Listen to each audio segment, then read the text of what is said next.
अस्सलाम वालेकुम। मेरा नाम मदिया इफ्तिखार है और मैं healing life addiction care centre Sahiwal में बतौर माहिर नफ्सियात खिदमत सरंजाम दे रही हूँ। आज हम बात करेंगे एंगर मैनेजमेंट। गुस्सा क्या है? गुस्सा जो है एक जज्बाती कैफियत है, जैसे कि खुशी, गमी, उदासी, मायूसी, इसी तरह से गुस्सा होता है जो एक जज्बाती कैफियत है। मसला तब बनता है जब ये जज्बाती कैफियत कंट्रोल से बाहर हो जाए, मतलब कि उस पर्सन के कंट्रोल में ही ना रहे। छोटी छोटी बातों में गुस्सा आ जाना, छोटे छोटे एक्ट्स के ऊपर गुस्सा आ जाना, जैसे कि फिर उसमें क्या होता है कि हाथ उठा लेना, गालियां निकालना या फिर चीजें उठा के फेंकना, इस तरह के जो मामला हैं वो बहुत ज्यादा होना शुरू हो जाए तो उसको फिर हम कहेंगे कि यहाँ पर मसला है, इसको अब ट्रीटमेंट की तरफ जाना चाहिए।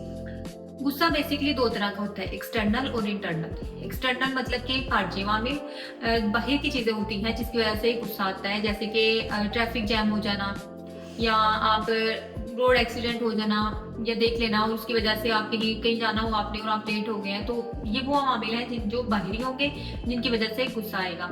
और दूसरा है इंटरनल फैक्टर, मतलब कि अंदरूनी अवामिल, जिसमें हमारी लड़ाई झगड़े हो गए, आपस की रंजिशें हो गई, ये वो फैक्टर हैं जिनकी वजह से गुस्सा आएगा। अब गुस्से को हम दो तरह से इस्तेमाल कर सकते हैं। अगर हम गुस्से को मस्बत तरीके से इस्तेमाल करें तो वो हमारे लिए हेल्पफुल होता है। इसी तरह से अगर हम गुस्से को मनफी तरीके से इस्तेमाल करें तो वो हार्मफुल होता है। हेल्पफुल इस तरह से होगा कि हम गुस्से की हालत में आके हम वो काम जो हमने आज से महीना बाद करने थे, हमने वो एक हफ्ते के अंदर कर लिया, मतलब टाइम रहते हुए कर लिए, तो ये हमारे लिए हेल्पफुल हो गया। और हार्मफुल ऐसे होगा कि हम किसी जिद में आके वो काम बिगाड़ दें, तो वो हमारे लिए नुकसानदा हो जाएगा। अब हम देखेंगे कि ऐसे कौन कौन सी हमारी जब गुस्सा आता है तो जिस्मानी कैफियत में क्या तब्दीली आती है। इसमें ये होता है कि दिल की धड़कन बहुत ज्यादा तेज हो जाती है, सांस की रफ्तार तेज हो जाती है। इसके अलावा जो बीपी है वो हाई हो जाता है। फिर हमारा ये जो कान है उनमें से धुआं निकलना शुरू हो जाता है।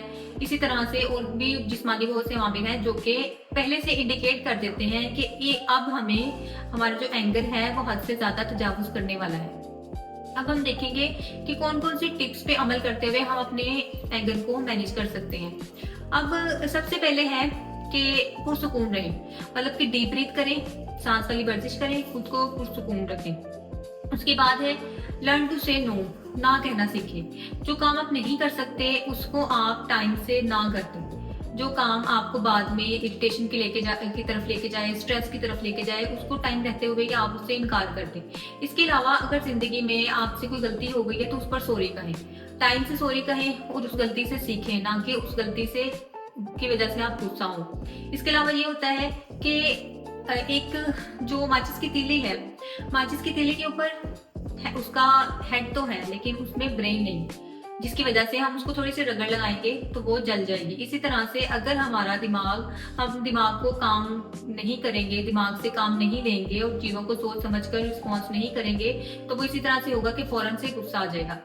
इसके अलावा हम ये कर सकते हैं कि पुरसुकून हो के जब भी कोई मसला हो उसको पहले टाइम लें, रद्द-ए-अमल देने से पहले टाइम लें। उसके ऊपर टाइम लेने के बाद आप उसको पुरसुकून हो के उसका रद्द-ए-अमल दें, किसी भी काम का, किसी भी फैक्टर का, किसी भी बात का। इसके अलावा ये होता है कि सांस की वर्जिश करें, खुद को बहुत ज्यादा पुरसुकून करें और फिर आप कोई प्लान बनाएं।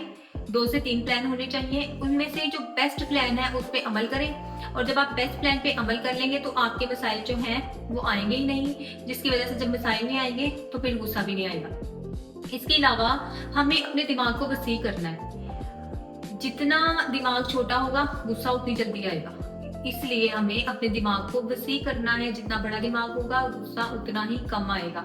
फिर हमें अपनी आपस की लड़ाई झगड़ों को टाइम से रहते हुए हल कर लेना चाहिए।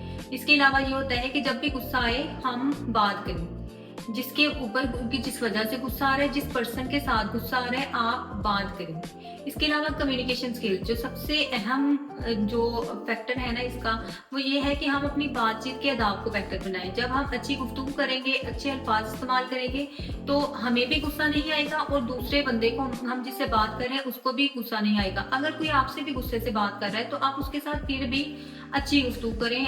कम्युनिकेशन स्किल अच्छी होगी तो हम बहुत से मसलों से दूर रहेंगे। और वैसे भी ये तो रूल है ना कि आप 70% सुने और 30% बोले। जब हम इस रूल पर अमल करना शुरू कर देंगे तो हम बहुत से मसलों से, बहुत से झगड़ों से बच जाएंगे और हम अपने गुस्से को भी मैनेज कर सकते हैं और इसके थ्रू हम अपनी ज़िंदगी को भी बेहतर बना सकते हैं। आई होप कि आपको मेरी आज की वीडियो अच्छी लगी होगी। मिलते हैं अपनी नेक्स्ट वीडियो में। अल्लाह हाफिज़।